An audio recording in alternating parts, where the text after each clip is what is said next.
Interesting we talk about Sancho, lads, because we'll touch upon him very quickly. That deal, it seems, we said this before we came on, United usually focus on one transfer target at a time, which would mean that they are either very confident that the Sancho deal is done, or the Sancho deal is completely dead in the water and they've just decided to move on. So that's very interesting, because there was a debate on Twitter a while back about who should United sign instead of Sancho.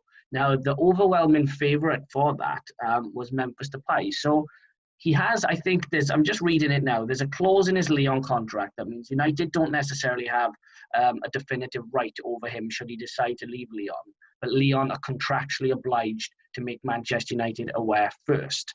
So if he is going to leave Lyon, basically they put United at the front of the queue and say, okay, do you want him? If you do, you need to match this. There was big talk from a lot of United fans about maybe signing Depay back, given how he's matured at Lyon. Becky, again, I'll start with you. Do you think he'd be a good signing for Manchester United again, Depay, or would you kind of swerve that one? Big swerve. Hard pass. Hard pass, yeah. Hard pass. Couple of reasons. You never go back, really, is one of the things you say. I know, Pogba never go back to an ex, bro. You know how I feel about that. My thoughts, right, lads, on the French league, first and foremost.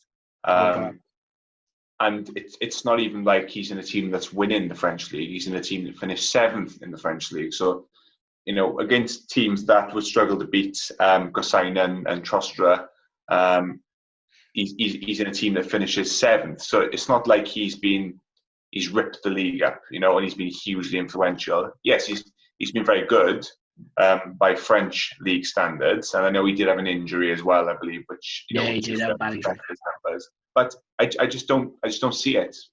We tried it once, it didn't work out, and I can't see it going too differently if he was to come back. And how much would he cost would be for that price as well. Come back, and do you? Anyway, I'll open that question up to Reece when I pass it over now. Do I really think that Memphis Depay is going to come back and tear it up, or do I think he's going to come back and just have a similar impact to what he had the first time over? And I think it's the latter.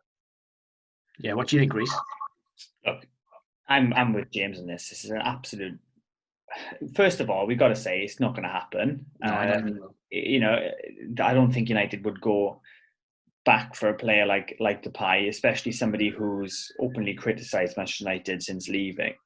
I don't think that would, help their brand as such.